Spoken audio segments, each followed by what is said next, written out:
राम राम दोस्तों, एक बार फिर आपका स्वागत है कृष्णा क्लासेस के ऑनलाइन प्लेटफॉर्म पर।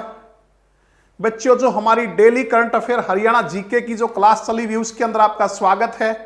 बच्चों, अपना कॉपी अपने पेन जो तैयार रखिए और जो भी इंपॉर्टेंट पॉइंट है उसे लिखते रहिए, बार बार उसको रिवाइज कीजिए बार बार, और जिससे कि वो आपका जो है बिल्कुल आसान हो जाएगा। बार बार रिवाइज कोई चीज हम करते हैं तो उसकी प्रैक्टिस जब बार बार करते हैं तो चीजें आसान हो जाती हैं। ठीक है, करत करत अभ्यास के जड़मती हो सुजान, रसरी आवत जाते सिल पर परत निशान। ठीक है बच्चों, तो शुरू करते हैं आज की हमारी क्लास। देखिए पहला क्वेश्चन, तो पहला क्वेश्चन है बच्चों हमारा,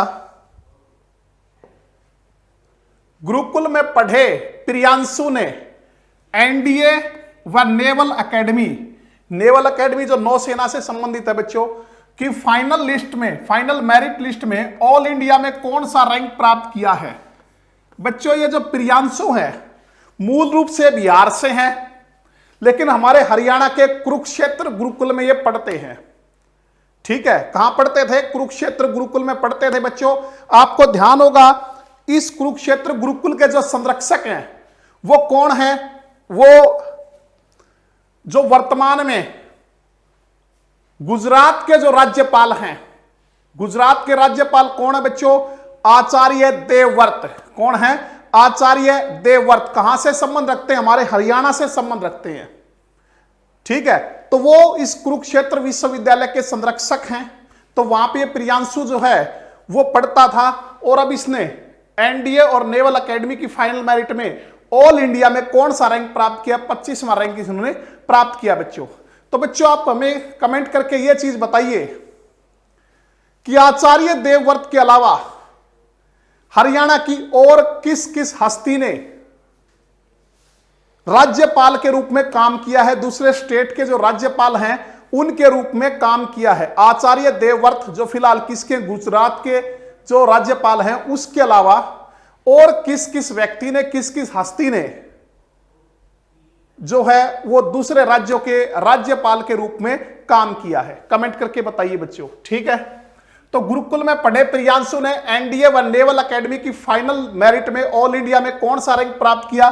तो बच्चों, इन्होंने 25वां रैंक प्राप्त किया है। मूलतः कहां से हैं? बिहार से हैं बच्चों। प्रियांशु मूल रूप से बिहार के मुजफ्फरनगर के रहने वाले हैं। कहां से? बिहार के मुजफ्फरपुर के रहने वाले हैं बच्चों।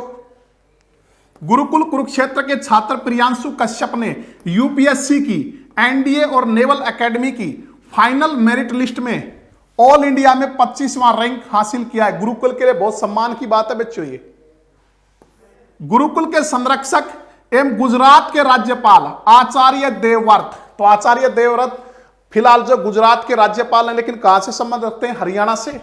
ठीक है, ने गुरुकुल परिवार को शुभकामनाएं दी हैं। गुरुकुल के प्रधान कुलवंत सैनी ने बताया कि छात्र प्रियांशु का ऑल इंडिया में 25वां रैंक आना गुरुकुल नहीं बल्कि पूरे प्रदेश के लिए गौरव का विषय है। गुरुकुल के निदेशक एवं प्राचार्य कर्नल अरुण दत्ता ने बताया कि यूपीएससी प्रतिवर्ष एनडीए के लिए लिखित परीक्षा लेता है। पिछले साल 17 जनवरी को यूपीएससी की परीक्षा में लगभग 7 लाख छात्रों ने परीक्षा दी थी। इसके बाद 27 जनवरी से 1 फरवरी तक लिखित परीक्षा में उत्तीर्ण छात्रों का एसएसबी इंटरव्यू लिया गया था। तो बच्चों, ये जो प्रियांशु है मूल रूप से कहां से संबंध रखता है? बिहार के मुजफ्फरपुर से। तो इसने ऑल इंडिया कौन सा रैंक प्राप्त किया? 25वां। और ये कहां पढ़ता था? गुरुकुल में। कुरुक्षेत्र जो गुरुकुल है उसमें पढ़ता था। उसके संरक्षक कौन है? जो फिलहाल गुजरात के राज्यपाल हैं, आचार्य देवव्रत। ठीक है, तो बच्चों मैंने आपसे पूछा था, कमेंट करके बताइए हरियाणा के और किस किस हस्ती ने दूसरे राज्यों के राज्यपाल के रूप में जो है वो काम किया है। ठीक है बच्चों, तो बच्चों एक तो हमारे हरियाणा के जो पहले मुख्यमंत्री रहे हैं, पहले मुख्यमंत्री जिनका जिक्र मैं पहले वीडियो में कर चुका हूं, पंडित भगवत दयाल शर्मा। पंडित भगवत दयाल शर्मा, ठीक है, वो भी जो है उड़ीसा और मध्य प्रदेश 2 स्टेट के राज्यपाल रहे। इसके अलावा प्रोफेसर गणेशी लाल, इसके अलावा सुल्तान सिंह। ठीक है बच्चों, सुल्तान सिंह, इसके अलावा बच्चों अगर हम बात करें चंद्रावती की, चंद्रावती, तो चंद्रावती भी जो है बच्चों वो भी उपराज्यपाल रही हैं। क्या रही हैं? उपराज्यपाल। पांडिचेरी जो है जिसका आजकल नाम है पुदुचेरी। तो बच्चों मिलते हैं उनसे। राज्य के व्यक्ति जिन्होंने दूसरे राज्यों के राज्यपाल के रूप में काम किया, चंद्रावती, आचार्य देवव्रत, श्री भगवत दयाल शर्मा, चौधरी सुल्तान सिंह और प्रोफेसर गणेशी लाल, ये हमारे राज्य की वो हस्तियां हैं जिन्होंने राज्यपाल के रूप में काम किया है। चंद्रावती कहां से संबंध रखती है? दादरी जिले से। वर्तमान में 92 वर्ष की आयु बच्चों।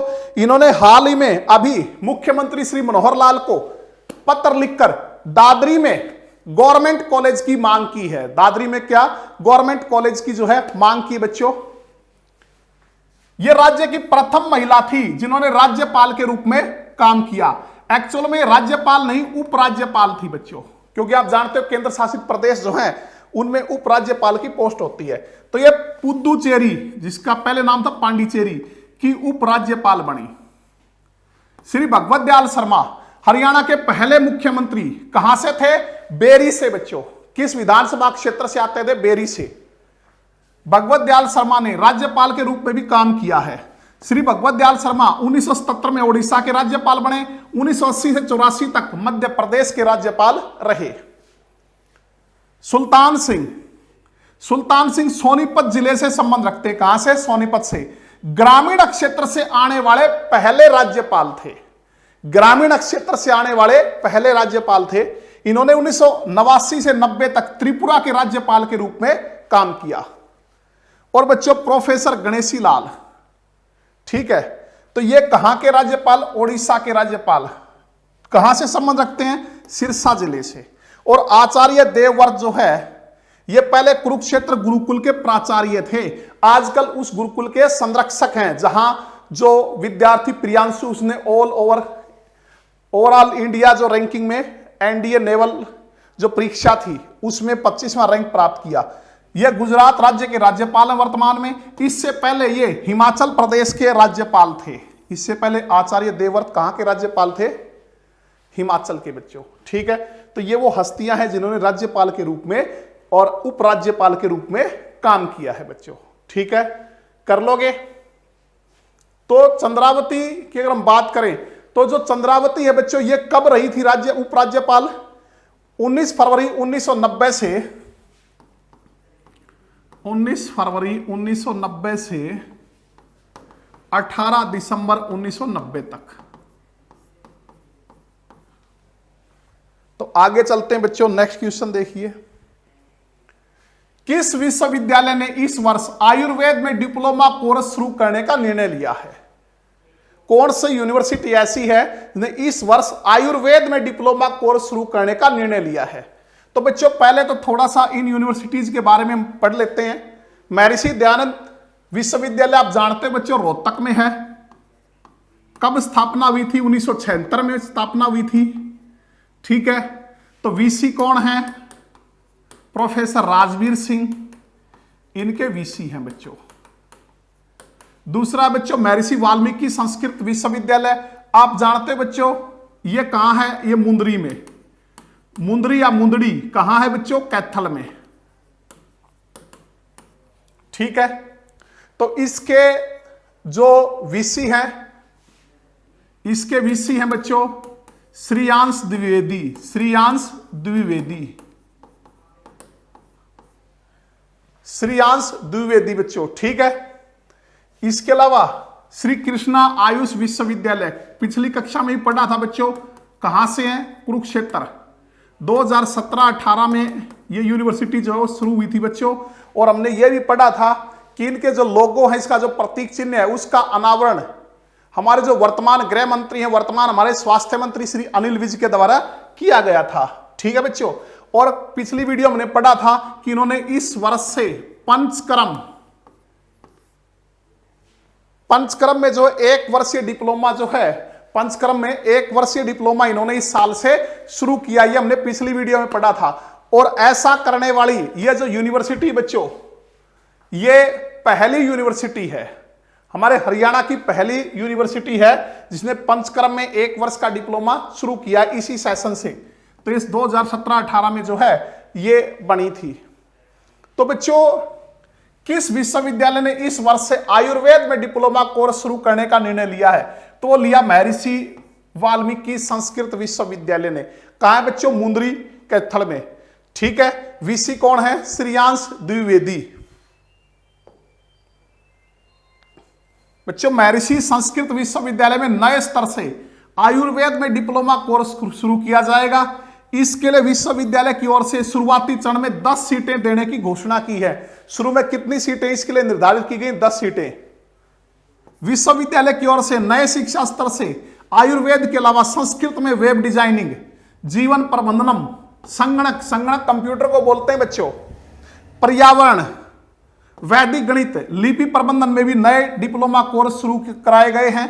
इससे पहले यहां पर संस्कृत पत्रकारिता, योग, कर्मकांड, पौरोहित्य, वेद, भाषा शिक्षणम के डिप्लोमा कोर्स शुरू कराए गए हैं। और इसके कुलपति, इसके वीसी कौन है? डॉक्टर श्रेयांश द्विवेदी। ठीक है बच्चों, कर लोगे। 15 अक्टूबर 2016 को यूनिवर्सिटी जो है वो शुरू हुई थी। 15 अक्टूबर 2016 को ये यूनिवर्सिटी जो है वो शुरू हुई थी बच्चों। तो आगे चलते हैं। हाल ही में केंद्र सरकार ने हरियाणा में किस प्रोजेक्ट को मंजूरी दी है? हाल ही में केंद्र सरकार ने हरियाणा में किस प्रोजेक्ट को मंजूरी दी है बच्चों? तो यह मंजूरी दी है Haryana orbital rail corridor. Haryana orbital rail corridor जो है इसको मंजूरी दी बच्चों। यह तो पहले से ही अपने यहां केएमपी, आप जानते हैं बच्चों, केएमपी, के कुंडली, बहुत बार आती फुल फॉर्म, एम मानेसर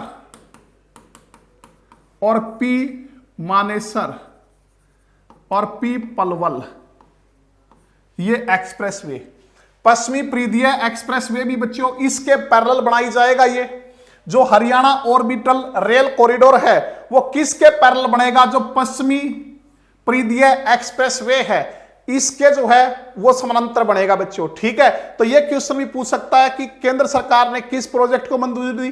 तो ये प्रोजेक्ट है हरियाणा ऑर्बिटल रेल कॉरिडोर। 5 साल में जो है वो बनके तैयार होगा और किसके पैरेलल बनाया जाएगा? जो पश्चिमी परिधीय एक्सप्रेसवे है उसके पैरेलल ये बनाया जाएगा। ठीक है बच्चों, तो ये चीजें, तो ये तीनों चीजें तो पहले से ही हमारे यहां, पूर्वी परिधीय एक्सप्रेसवे भी है, पश्चिमी परिधीय एक्सप्रेसवे भी है, केएमपी भी है। बहुत बार इसका क्वेश्चन भी पूछा गया बच्चों। ठीक है, तो बच्चों हरियाणा ऑर्बिटल रेल कॉरिडोर यह पलवल से सोना, मानेसर, खरखोदा और सोनीपत, ठीक है बच्चों, यानी कि पलवल से सोनीपत को जोड़ेगा बच्चों। ये हरियाणा ऑर्बिटल रेल कॉरिडोर, इसका हर पॉइंट जो है ना बच्चों वो ध्यान से सुनना, हर पॉइंट जो इंपॉर्टेंट आगामी परीक्षाओं के लिए। हरियाणा ऑर्बिटल रेल कॉरिडोर जो है वो पलवल और सोनीपत को जोड़ेगा बच्चों, सोना, मानेसर, खरखोदा होते हुए। इस पे कुल लागत जो है 5,617 करोड़ रुपए की आएगी। इसकी लंबाई कितनी है आपको ध्यान होना चाहिए? 121.7 किलोमीटर। अवधि कितनी है? 5 साल में पूरी होगी। ये जो परियोजना, ये प्रोजेक्ट है 5 साल में पूरा किया जाएगा। 20,000 लोग हर रोज रेल यातायात का लाभ उठाएंगे इस कॉरिडोर के बनने से। जब यह कॉरिडोर बन जाएगा बच्चों तो उसके बाद हर रोज जो है 20,000 लोगों को फायदा मिलेगा यातायात का, और 5 करोड़ टन सामान की ढुलाई होगी हर साल। इस प्रोजेक्ट के बन जाने से हर साल 5 करोड़ टन सामान जो है उसकी ढुलाई होगी। तो बच्चों हरियाणा ऑर्बिटल रेल कॉरिडोर जो है इस प्रोजेक्ट को हाल ही में केंद्र सरकार ने मंजूरी दी है। किसके पैरेलल बनेगा? पश्चिमी परिधीय एक्सप्रेसवे के पैरेलल बनेगा बच्चों। ठीक है, पलवल से सोनीपत को जोड़ेगा, पलवल, सोना, मानेसर, खरखोदा, सोनीपत। इस पे कुल 19 स्टेशन बनेंगे। कुल कितने बनेंगे? 19 स्टेशन होंगे बच्चों, जिसमें से 14 स्टेशन नए होंगे। 14 स्टेशन नए होंगे। कुल लागत 5,617 करोड़ रुपए आएगी। लंबाई 121.7 किलोमीटर होगी। 5 साल में प्रोजेक्ट जो पूरे होने की संभावना है, और ये पूरा होने के बाद इस कॉरिडोर से 20,000 लोग जो हैं वो रोज रेल यातायात का लाभ ले सकेंगे, और 5 करोड़ टन सामान जो है हर साल इस कॉरिडोर के जो तहत जो है उसकी ढुलाई होगी। यह कुंडली मानेसर पलवल को जोड़ेगा। इससे दक्षिण हरियाणा के पिछड़े इलाकों में औद्योगिक विकास की गति जो है वो तेज हो जाएगी बच्चों।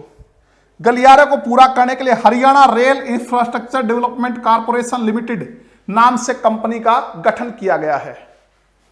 इसमें रेल मंत्रालय, हरियाणा सरकार और निजी निवेशकों की भागीदारी होगी। तो बच्चों ये है वो, अगर हम बात करें, ये कॉरिडोर है। यहां अगर हम इसकी बात करें, ये हरसाणा कला है। हरसाणा कला ये रेलवे लाइन है जो अंबाला से होती हुई दिल्ली से और कहां, मथुरा की तरफ जाती है। ठीक है, तो इस स्टेशन पे जाके मिलेगा हरसाणा कला के पास।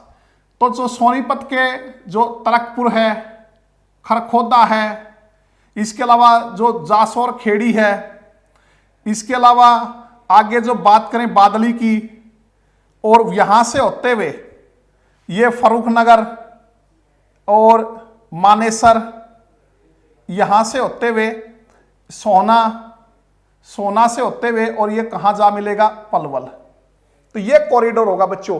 मतलब दिल्ली को पूरा का पूरा काट दिया। अब दिल्ली से होके जाने की जरूरत नहीं है। दिल्ली में बहुत ज्यादा भीड़ भड़ाका होता था, तो दिल्ली से होके जाने की जरूरत नहीं है। पहले ये जो रेलवे लाइन गुजरती थी ये दिल्ली के अंदर से गुजरती थी। अंबाला से जो मथुरा की तरफ जाती थी तो कहां से गुजरती थी, ये दिल्ली से। लेकिन अब जो ये कॉरिडोर बना दिया, दिल्ली को जो है बिल्कुल काट दिया। जैसे आजकल आप लोग देखते होंगे, कोई भी गांव बीच में आता है तो उसके बाहर को बाईपास बना देते हैं, तो ये रेलवे लाइन जो है वो एक कॉरिडोर बनाया गया है। तो इसका जो स्टेशन है यहां, इस रेलवे स्टेशन पे आखिरी होगा हरसाणा कला और यहां होगा पलवल। तो इन दोनों को जोड़ेगी।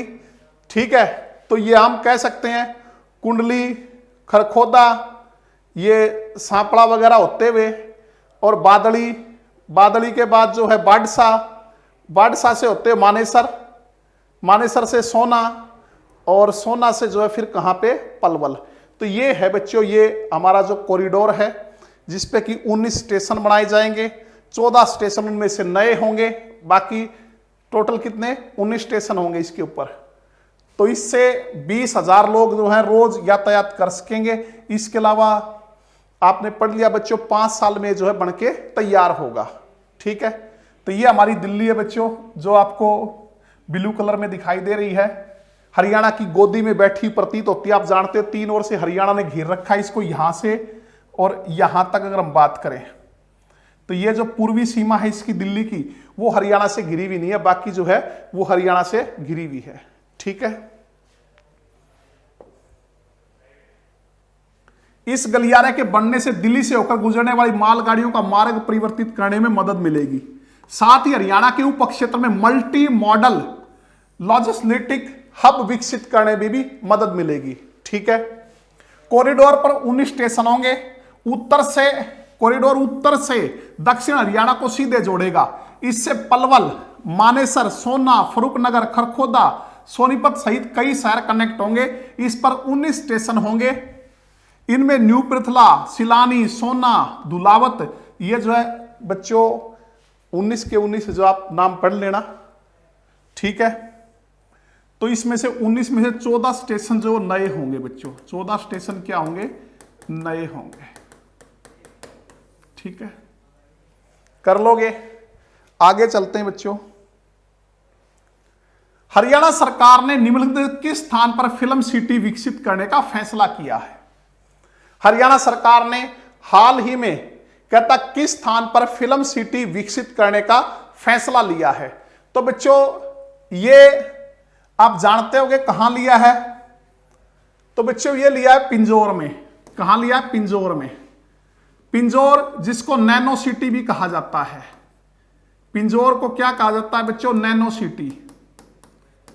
प्राचीन नाम पंचपुर है बच्चों, पंचपुर। पंचपुर से बिगड़ते बिगड़ते क्या बन गया, पिंजौर। कहां है बच्चों, ये है पंचकुला में। पिंजौर कहां है, पंचकुला में बच्चों। ठीक है, तो पहाड़ियों की तलहटी में पहाड़ियों की तलहटी में फिल्म सिटी विकसित करने का फैसला लिया हमारी हरियाणा सरकार ने। ठीक है, इसके अलावा एक एग्रो मॉल भी विकसित करेंगे। यहां पे क्या विकसित होगा, एग्रो मॉल भी जो है वो भी विकसित किया जाएगा। तो बच्चों अगर हम बात करें रोहतक की, तो रोहतक को जो है आपको पता होगा फिल्म सिटी जो है कहा जाता है।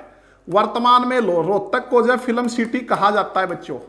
शुगर सिटी रोहतक है, हरियाणा की राजनीतिक राजधानी रोहतक कहलाता है। ठीक है, भू आवेष्टित जिला है बच्चों, जिसकी सीमा किसी दूसरे राज्य या केंद्र शासित प्रदेश से नहीं लगती। रेवड़ी गज्जक के लिए प्रसिद्ध है। एशिया की सबसे बड़ी कपड़े की थोक मार्केट है, सोरी मार्केट, वो भी कहां है बच्चों, वो भी रोहतक में है।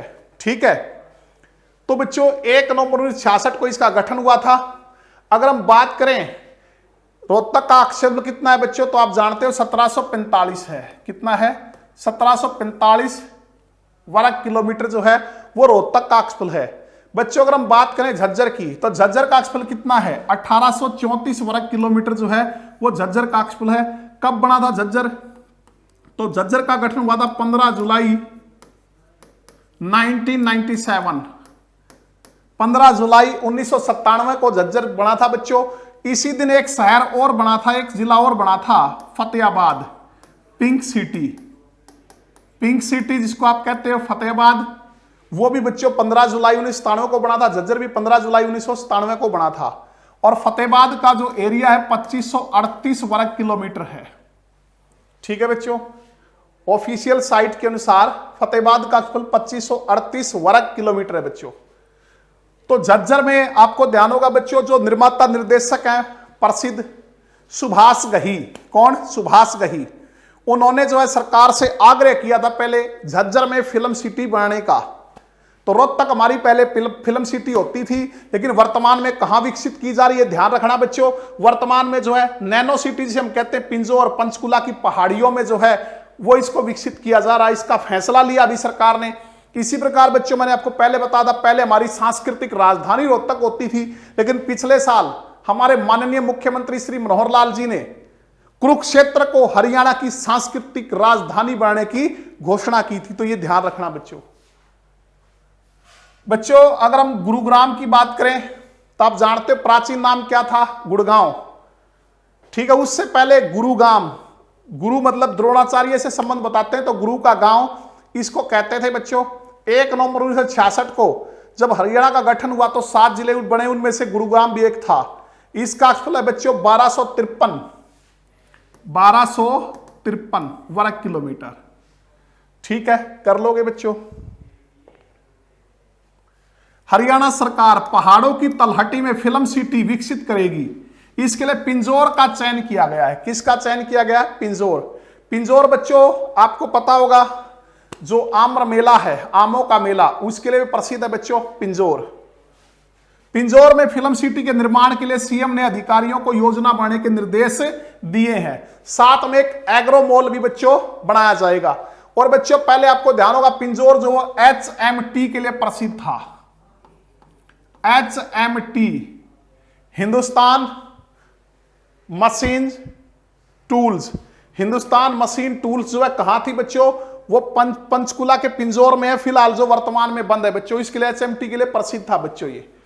ठीक है, सीएम ने अपने पहले कार्यकाल में फिल्म निर्माण पॉलिसी बनाई थी। जो पिछला कार्यकाल था उसमें फिल्म निर्माण पॉलिसी बनाई थी बच्चों।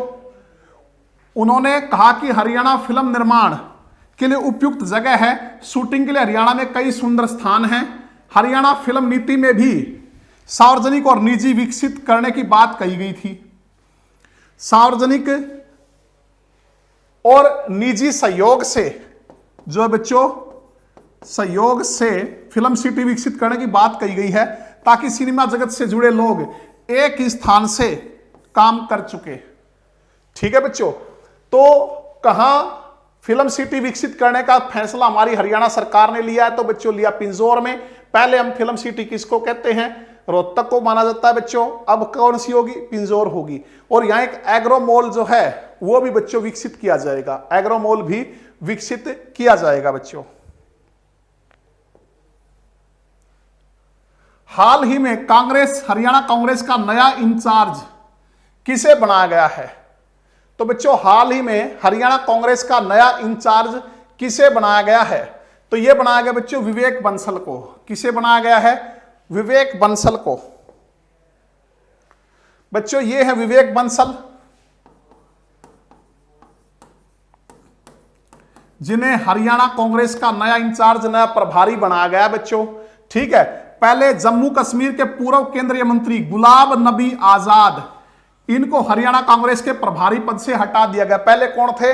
हरियाणा के जो प्रभारी थे, हरियाणा कांग्रेस के जो इंचार्ज थे, वो पहले थे बच्चों पूर्व केंद्रीय मंत्री गुलाम नबी आजाद।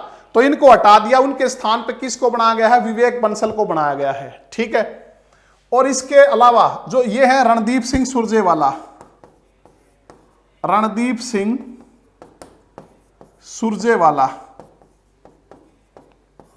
तो रणदीप सिंह सुरजेवाला को कांग्रेस का राष्ट्रीय महासचिव बनाया गया। कांग्रेस का राष्ट्रीय महासचिव किसे बनाया गया? रणदीप सिंह सुरजेवाला को। और कर्नाटक की जिम्मेदारी इनको सौंपी गई। कर्नाटक की जो जिम्मेदारी है बच्चों, वो इनको सौंपी गई है।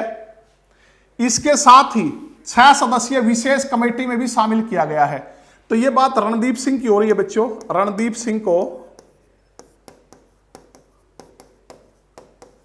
सिंह को 6 सदस्यीय विशेष कमेटी, जो इसमें 6 वरिष्ठ नेता कांग्रेस के शामिल है बच्चों, उसमें भी इनको शामिल किया गया है। इसके अलावा बच्चों इनको तिहरी जिम्मेदारी दी गई है। एक कांग्रेस वर्किंग कमेटी में भी इनको शामिल किया गया है। कांग्रेस वर्किंग कमेटी में भी शामिल किया गया है। कांग्रेस वर्किंग कमेटी में भी इनको शामिल किया गया है। ठीक है, एक तो इनको कांग्रेस का राष्ट्रीय महासचिव बनाया गया है, कर्नाटक की जिम्मेदारी इनको प्रभावी वहां का बना दिया, 6 सदस्यीय विशेष कमेटी में शामिल है, और कांग्रेस वर्किंग कमेटी जो है उसमें भी इनको शामिल किया गया है बच्चों। ठीक है, कर लोगे। हाल ही में किसने रेत निकालने के लिए जेसीबी के प्रयोग पर रोक लगाई है? ठीक है, हाल ही में किसने रेत निकालने के लिए जेसीबी के प्रयोग पर रोक जो है वो लगा दी है? तो बच्चों ये रोक लगाई है Punjab and Haryana high court ने। Punjab and Haryana high court ने जो नदियों से बच्चों ये क्या करते थे, रेत निकाल लेते थे, अवैध खनन जिसको हम बोलते हैं। अवैध खनन होने से फिर क्या होता था, नदियां जो अपना जो रास्ता बदल लेती थी, जो कि हमारे पर्यावरण के लिए क्या होता है, नुकसानदायक होता है। तो इस पे पंजाब एवं हरियाणा हाई कोर्ट ने जो है वो रेत निकालने के लिए जेसीबी के प्रयोग पे रोक लगा दी है। पंजाब एवं हरियाणा हाई कोर्ट ने रेत और बजरी के खनन के लिए नदियों में जेसीबी के प्रयोग पर रोक लगा दी है। नवांशहर, लुधियाना और जालंधर में सतलुज नदी के किनारों पर अवैध खनन पर नजर रखने के लिए जस्टिस राजीव शर्मा और जस्टिस हरिंदर सिंह सिद्धू की खंडपीठ के तीनों जिलों के एसएसपी को आदेश दिए हैं। खंडपीठ ने तीनों जिलों के एसएसपी को आदेश दिए कि नदी के किनारे पर किसी भी तरह का अवैध खनन न हो। नदी किनारों पर अवैध खनन के चलते नदी का रुख बदलने लगा है, जिसकी वजह से इसके किनारों पर बसे क्षेत्रों में बाढ़ का खतरा भी बढ़ गया है बच्चों। ठीक है,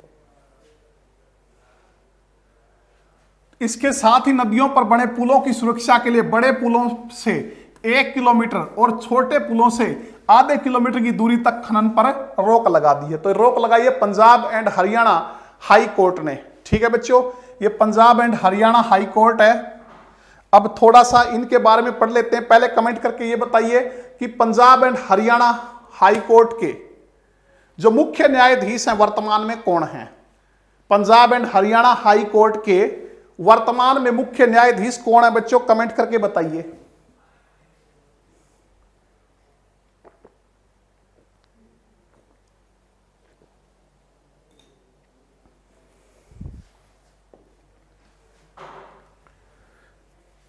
बच्चों पंजाब व हरियाणा उच्च न्यायालय, इसकी स्थापना 1919 में हुई थी। ठीक है, पंजाब एवं हरियाणा उच्च न्यायालय की स्थापना 1919 में आजादी से पहले हुई थी। उस समय इसको लाहौर उच्च न्यायालय के नाम से जाना जाता था। किस नाम से जानते थे? लाहौर उच्च न्यायालय के नाम से जानते थे। लाहौर उच्च न्यायालय की स्थापना भारतीय अधिनियम 1915 के तहत हुई थी। भारतीय अधिनियम 1915 के तहत हुई थी बच्चों। फिर विभाजन के पश्चात पंजाब का पूर्वी न्यायालय जो है शिमला में स्थापित किया गया था। विभाजन के बाद कहां स्थानांतरित हो गया था? क्योंकि पंजाब का विभाजन हो गया बच्चों, तो पूर्वी पंजाब किसके हिस्से में आया? भारत के। और पश्चिमी पंजाब किसके हिस्से में चला गया? जो लाहौर आदि का क्षेत्र था वो किसके हिस्से में? पाकिस्तान के। ठीक है, तो पंजाब एवं हरियाणा उच्च न्यायालय के प्रथम मुख्य न्यायाधीश न्यायमूर्ति रामलाल। जब 1947 में भारत आजाद हुआ बच्चों, और जब बंटवारा हुआ, तो उस टाइम हमारा जो न्यायालय था वो कहां स्थानांतरित कर दिया? शिमला में।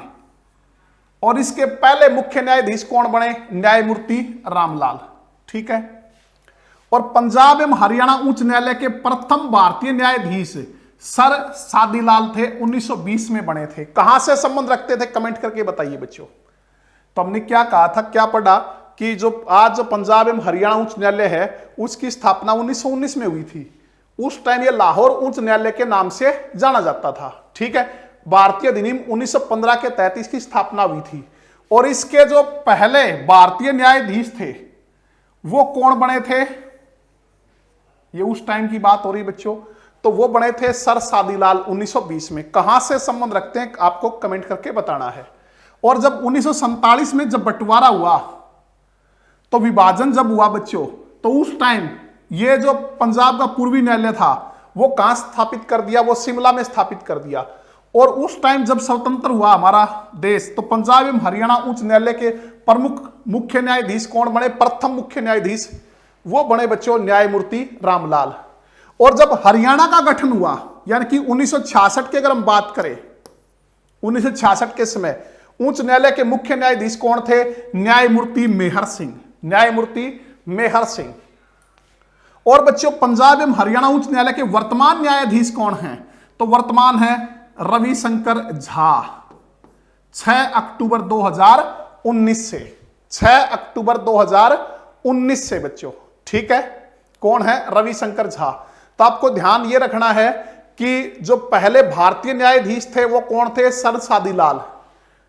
जो आज जिसको हम पंजाब एवं हरियाणा हाई कोर्ट के नाम से जानते हैं, लाहौर हाई कोर्ट के नाम से जब था, तो उस टाइम सर सादीलाल कहां से संबंध रखते थे बच्चों? कहां से संबंध रखते थे सर सादीलाल? रेवाड़ी से। कहां से? रेवाड़ी से संबंध रखते थे।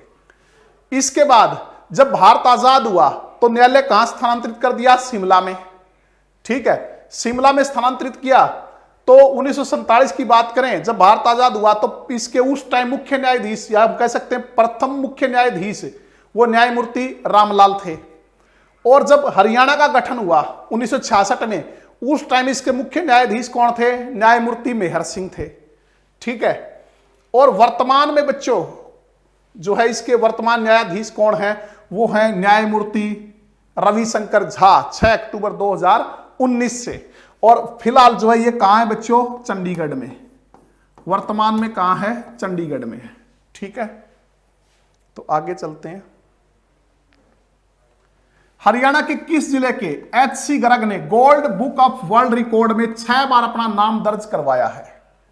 ठीक है, कहते हैं जो एच.सी. गर्ग हैं बच्चों, एच.सी. गर्ग, उन्होंने gold book of world record में 6 बार अपना नाम दर्ज करवाया है।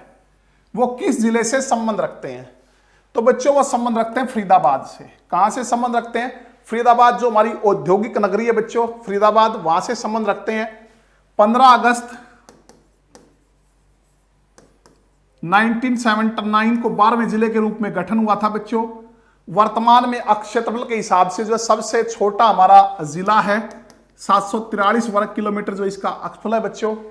ठीक है, गुरुग्राम आप जानते हो, गुरुग्राम जिसको जो है मनोरंजन सिटी कहते हैं, गुरुग्राम जिसे जो है हमारे हरियाणा की आर्थिक राजधानी भी कहा जाता है, गुरुग्राम जिसे गुरु द्रोणाचार्य का गांव कहते हैं, जिसे कॉल सेंटर ऑफ इंडिया कहा जाता है, जिसे अगर हम ये कहें अमीरों की नगरी कहा जाता है, ड्रीम सिटी जो है स्वप्न नगरी, ठीक है, इसके अलावा बच्चों साइबर सिटी भी किसे कहा जाता है बच्चों? गुरुग्राम को। 1 नवंबर 1966 को बच्चों जब हरियाणा का गठन हुआ, उसी टाइम ये जिला भी साथ में गठित हुआ था। तो इसका क्षेत्रफल हम पीछे पढ़ा था 1253 है। कितना है बच्चों? 1253। रोहतक 1745 वर्ग किलोमीटर। पंचकुला बच्चों 898 वर्ग किलोमीटर। ठीक है, तो दूसरा सबसे छोटा जिला है बच्चों Panchkula.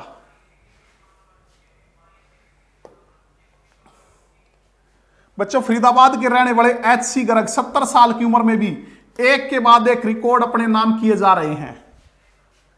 Gold book of world record में 6 बार इनका नाम दर्ज हो चुका है। सरकारी जमीन पर कूड़ा पड़ा रहता था।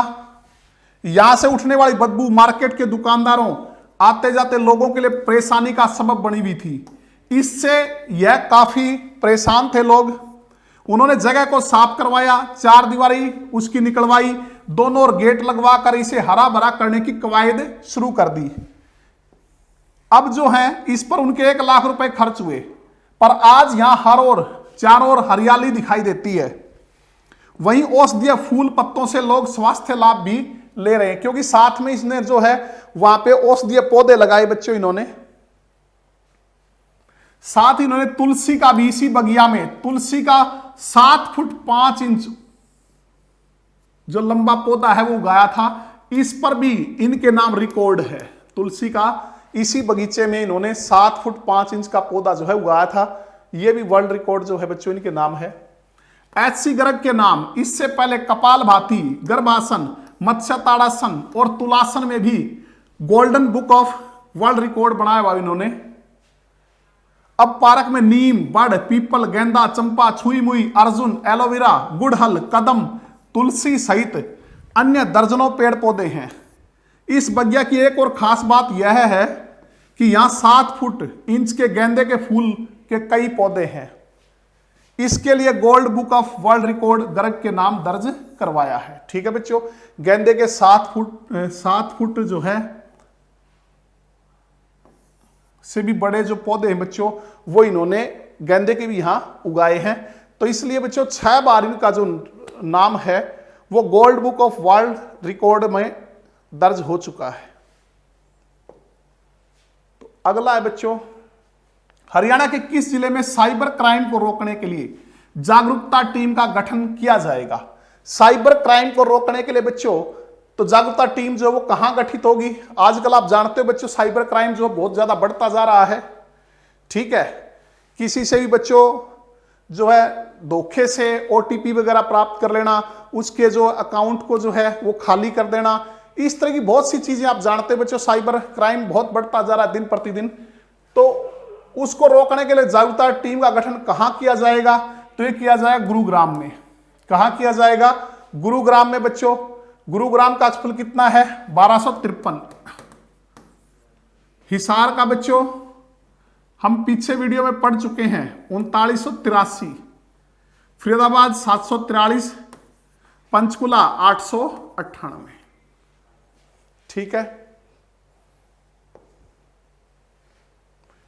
प्रतिदिन 15 से 20 शिकायतें केवल साइबर क्राइम पुलिस स्टेशन में पहुंच रही हैं। अन्य थानों में प्रतिदिन कुल मिलाकर 5 से 10 शिकायतें पहुंच रही हैं। शिकायतों का अंबार लगता जा रहा है। नतीजा यह कि शिकायत आने के महीनों बाद मामले दर्ज हो रहे हैं। फर्जी कॉल सेंटर के माध्यम से विदेश में बैठे लोगों के साथ ठगी की जा रही है। जालसाज पहले उनके कंप्यूटर सिस्टम में वायरस भेजते हैं, फिर तकनीकी सहायता देने के नाम पर पैसे वसूलते हैं। यही नहीं, नौकरी दिलाने के नाम पर, इंश्योरेंस दिलाने के नाम पर धोखाधड़ी की जा रही है। इसे देखते हुए जल्द ही एक जागरूकता टीम का गठन किया जाएगा। यह टीम व्हाट्सएप, फेसबुक सहित विभिन्न माध्यमों से लोगों को जागरूक करेगी। शहर के विभिन्न स्थानों पर भी जाकर कोविड-19 को ध्यान में रखते हुए लोगों को जागरूक करेगी। स्कूलों से लेकर कॉलेजों में नहीं बल्कि सभी प्रकार के शैक्षणिक संस्थानों के संचालकों से संपर्क करके उनसे कहा जाएगा कि वे अपने स्तर पर भी विद्यार्थियों को साइबर क्राइम के बारे में जागरूक करें। ठीक है बच्चों, इसके बाद अगला हमारा सोनीपत के सेफ इंडिया फाउंडेशन ने हिंदी दिवस पर कितने शिक्षकों को हिंदी गौरव सम्मान देकर सम्मानित किया? सोनीपत के सेफ इंडिया फाउंडेशन ने हिंदी दिवस पर कितने हिंदी शिक्षकों को हिंदी गौरव सम्मान देकर सम्मानित किया? तो बच्चों ये किया 54 शिक्षकों को। कितने? 54। तो इस पे जो चीफ गेस्ट के तौर पे बच्चों हरियाणा साहित्य अकादमी के पूर्व निदेशक, हरियाणा साहित्य अकादमी के पूर्व निदेशक कौन थे बच्चों? डॉक्टर पूर्णमल गौड़। वो एज अ चीफ गेस्ट जो हैं वो इस समारोह में थे। हरियाणा साहित्य अकादमी के पूर्व निदेशक डॉक्टर पूर्णमल गौड़ जो हैं वो इसमें एज अ चीफ गेस्ट उन्होंने शिरकत की थी। तो वर्तमान निदेशक कौन है बच्चों? कल की क्लास में पढ़ा था हमने। कमेंट करके बताओ कि हरियाणा साहित्य अकादमी के वर्तमान निदेशक कौन हैं और कब हरियाणा साहित्य अकादमी का गठन हुआ। ये दोनों चीज आपको कमेंट करके बतानी है। इन 54 साहित्य हिंदी शिक्षकों, साहित्यकारों व कवियों का हुआ सम्मान। तो ये बच्चों नाम है उनके 54 के। अगर आप पढ़ना चाहो तो पढ़ लेना, आपको पीडीएफ में ये सारे मिल जाएंगे। पीडीएफ के लिए बच्चों हमारे टेलीग्राम चैनल को जो है वो आप ज्वाइन कर लीजिए। डेली जो पीडीएफ डलती है बच्चों, और जल्दी हरियाणा करंट अफेयर से रिलेटेड जो क्विज है वो हम टेलीग्राम ऐप पे जो है, टेलीग्राम चैनल पे जो है वो शुरू करने जा रहे हैं। तो मैंने आपसे पूछा था वर्तमान निदेशक कौन है, तो डॉक्टर कल ही बताया था बच्चों चंद्र त्रिखा। कौन है? डॉक्टर चंद्र त्रिखा। और हरियाणा साहित्य अकादमी का स्थापना कब हुई थी? तो 9 जुलाई 1970 को। तो आगे चलते हैं बच्चों। किस बॉलीवुड स्टार ने हरियाणा के गरीब एवं असहाय बच्चों को शिक्षा की मुहिम शुरू की है? शिक्षा देने की मुहिम शुरू की है। तो कहता बच्चों किस बॉलीवुड स्टार ने हरियाणा के गरीब एवं असहाय बच्चों को शिक्षा देने की मुहिम शुरू की है? तो बच्चों यह शुरू की है सोनू सूद ने। बच्चों आप लोगों ने देखा होगा, पढ़ा भी होगा, सुना भी होगा कि सोनू सूद जो है वो लॉकडाउन के दौरान गरीबों के लिए बहुत ही ज्यादा आशा की किरण बनकर उभरे हैं। उन्होंने बहुत ज्यादा जो है गरीबों की मदद की है। क्या मदद की? जो श्रमिक थे वो अपने अगर जो पैतृक उनका स्थान था वहां जाना चाहते थे तो उनके लिए व्यवस्था की उन्होंने। इसके अलावा बच्चों अभी हमने हरियाणा पीछे वीडियो में पढ़ा था, हमारे हरियाणा से रिलेटेड जो मोरनी है, मोरनी क्षेत्र में उन्होंने गरीब बच्चों की पढ़ाई के लिए, जो बच्चे ऑनलाइन पढ़ाई चल रही थी और जिन बच्चों के पास एंड्रॉयड मोबाइल नहीं थे तो उसकी व्यवस्था उन्होंने करवाई थी। 14 बच्चों को जो है उन्होंने मोबाइल बांटे थे ऑनलाइन पढ़ाई के लिए हमारे हरियाणा के पंचकुला के मोरनी क्षेत्र में बच्चों। ठीक है, कितने बच्चों को मोबाइल दिए थे पिछली वीडियो में हम पढ़ चुके हैं। पीछे ही वीडियो अगर आपने सारे देखे हैं तो सोनू सूद ने पंचकुला के मोरनी में गरीब बच्चों को, जो कि जिनके मां बाप जो हैं वो मोबाइल अफोर्ड नहीं कर सकते थे, उनको 14 मोबाइल जो बांटे थे। और अब इन्होंने हरियाणा के गरीब एवं असहाय बच्चों को शिक्षा देने की मुहिम शुरू की है। इसके लिए इन्होंने अपनी जो मां है श्रीमती सरोज सूद, उनके नाम से स्कॉलरशिप जो है वो ये शुरू करेंगे बच्चों। ठीक है, और गरीब बच्चों को जो है आर्थिक मदद देंगे, उनको पढ़ने में मदद करेंगे बच्चों स्कॉलरशिप के जरिए। तो बच्चों रणदीप हुड्डा आप जानते हो, रणदीप हुड्डा हमारे रोहतक के जसिया से संबंध रखते हैं। बॉलीवुड में काफी अच्छा नाम है आजकल रणदीप हुड्डा का। ठीक है, रोहतक के जसिया से संबंध रखते हैं बच्चों। और आप ये भी जानते हो कि अभी वर्तमान में इन्हें प्रवासी पक्षियों का जो संरक्षण के लिए जो ब्रांड एम्बेसडर बनाया गया था। संजय दत्त जो है ये भी मूलतः हरियाणा से संबंध रखते हैं, मूलतः हरियाणा से, क्योंकि बच्चों ये सुनील दत्त के बेटे हैं। सुनील दत्त के बेटे हैं बच्चों। सुनील दत्त जो है वो हमारे हरियाणा के यमुनानगर से संबंध रखते थे। कहां से? यमुनानगर से। तो उनके बेटे हैं, तो इसलिए मूलतः हम कहां से कह सकते हैं कि मूलतः ये हरियाणा से संबंध रखते हैं। और सतीश कौशिक आप जानते बच्चों महेंद्रगढ़ से संबंध रखते हैं, महेंद्रगढ़ से जो है संबंध रखते हैं। सतीश कौशिक काफी अच्छा नाम है, निर्देशक हैं, इसके अलावा जो है अभिनय भी करते हैं बच्चों सतीश कौशिक, और महेंद्रगढ़ से ये संबंध रखते हैं।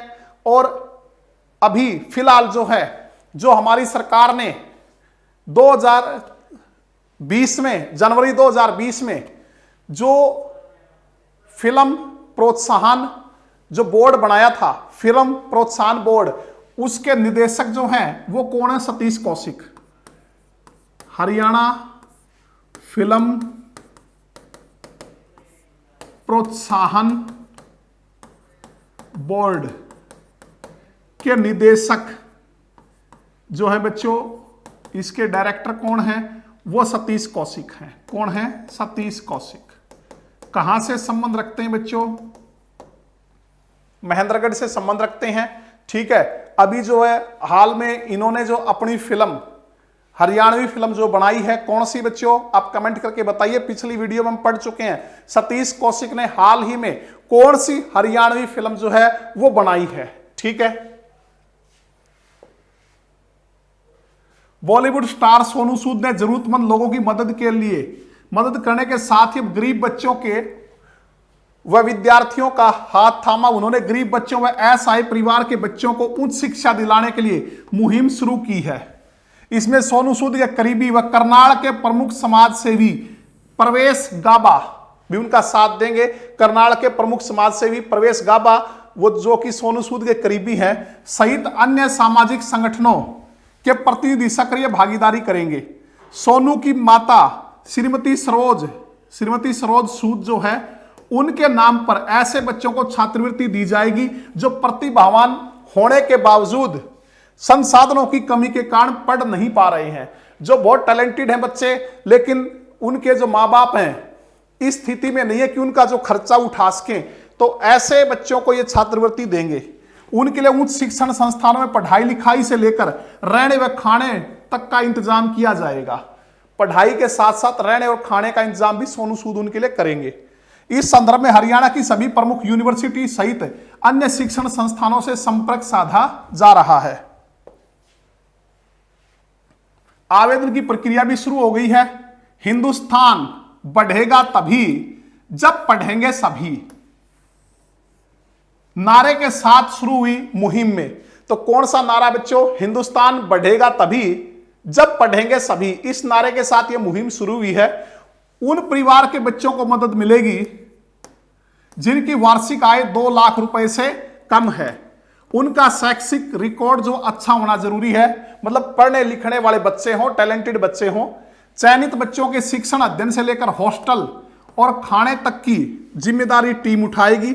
Medicine, engineering, artificial intelligence, robotics and automation, cyber security, data science, fashion और बिजनेस स्टडीज जैसे कोर्स जो है उनमें मदद मिलेगी। तो बच्चों सोनू सूद जो है बहुत ही अच्छा काम कर रहे हैं। तो जब भी कोई योग्य व्यक्ति हो जाता है तो उसे इस तरह की जिम्मेदारी उठानी चाहिए। तो बहुत ही सराहनीय कदम है इनका। तो बच्चों देखते हैं अगला क्वेश्चन। तो ये हमारा नेक्स्ट क्वेश्चन है कि हाल ही में किसे पंजाब एवं हरियाणा, बच्चों हाल ही में किसे पंजाब एवं हरियाणा हाई कोर्ट में एडिशनल जज के तौर पर नियुक्ति मिली है? ठीक है, इनमें से किसे पंजाब एवं हरियाणा हाई कोर्ट में एडिशनल जज के रूप में नियुक्ति मिली है? तो बच्चों पंजाब एवं हरियाणा हाई कोर्ट के बारे में हम जो है इसी क्लास में पीछे पढ़ा था हमने थोड़ा सा। तो ये बच्चों राजेश भारद्वाज, किसे मिली है? राजेश भारद्वाज। रविशंकर झा के बारे में हमने पढ़ा था बच्चों, ये वर्तमान में पंजाब एवं हरियाणा हाई कोर्ट के मुख्य न्यायाधीश हैं। वर्तमान में पंजाब एवं हरियाणा हाई कोर्ट के मुख्य न्यायाधीश कौन है? रविशंकर झा। और रामलाल के बारे में हमने पढ़ा था बच्चों, ये पहले मुख्य न्यायाधीश हैं स्वतंत्रता के बाद जो है, जब भारत आजाद हुआ 1947 में, तो उस टाइम जो पहले मुख्य न्यायाधीश जो है, जब ये शिमला स्थानांतरित किया था विभाजन के बाद, पहले लाहौर उच्च न्यायालय के नाम से जाना जाता था, और जब विभाजन हुआ और ये जो शिमला में स्थानांतरित किया, तो उस टाइम जो है पहले न्यायाधीश कौन बने थे? रामलाल। और वैसे पहले भारतीय न्यायाधीश बच्चों 1920 में कौन थे? सर सादीलाल। ठीक है, जिनका संबंध कहां से है? अभी मैंने पूछा था आपसे, रेवाड़ी से। ठीक है, तो बच्चों देखिए, पंजाब एवं हरियाणा हाई कोर्ट के चीफ जस्टिस रविशंकर झा ने सोमवार को एडवोकेट राजेश भारद्वाज को हाई कोर्ट के एडिशनल जज के तौर पर शपथ दिलाई है। इसी के साथ हाई कोर्ट में कार्यरत जजों की संख्या बढ़कर 55 हो गई है। तो यह भी ध्यान रखना बच्चों, ये क्वेश्चन भी इंपॉर्टेंट है। वर्तमान में पंजाब एवं हरियाणा हाई कोर्ट में जजों की संख्या कितनी है? तो 55 हो गई है। ठीक है, वैसे पद इसके स्वीकृत 85। पंजाब एवं हरियाणा हाई कोर्ट में कुल कितने पद स्वीकृत हैं? 85। वर्तमान में कितने कार्यरत हैं? कितनी हो गई संख्या? 55। राजेश के शपथ लेने के बाद हाई कोर्ट में 37 परमानेंट और 18 एडिशनल जज हो गए हैं। 37 क्या है? परमानेंट। 18 क्या है? एडिशनल। तो बच्चों कुल संख्या कितनी हो गई जजों की? 55। 11 सितंबर को केंद्रीय कानून व न्याय मंत्रालय ने पंजाब एवं हरियाणा हाई कोर्ट के वकील राजेश की हाई कोर्ट के एडिशनल जज के तौर पर नियुक्ति की अधिसूचना जारी की थी। ठीक है बच्चों, तो कर लोगे। तो Punjab and Haryana high court कहां है बच्चों? तो यह है चंडीगढ़ में। हमने पहले भी पढ़ा था। कब इसे चंडीगढ़ स्थानांतरित किया था, यह आपको कमेंट करके बताना है। शिमला से चंडीगढ़ जो है कब स्थानांतरित किया गया था पंजाब एवं हरियाणा हाई कोर्ट, ये आपको आज जो है कमेंट करके बताना है बच्चों। ठीक है, तो बच्चों ये थे हमारे आज के क्वेश्चन। नेक्स्ट क्लास में फिर मिलते हैं। धन्यवाद।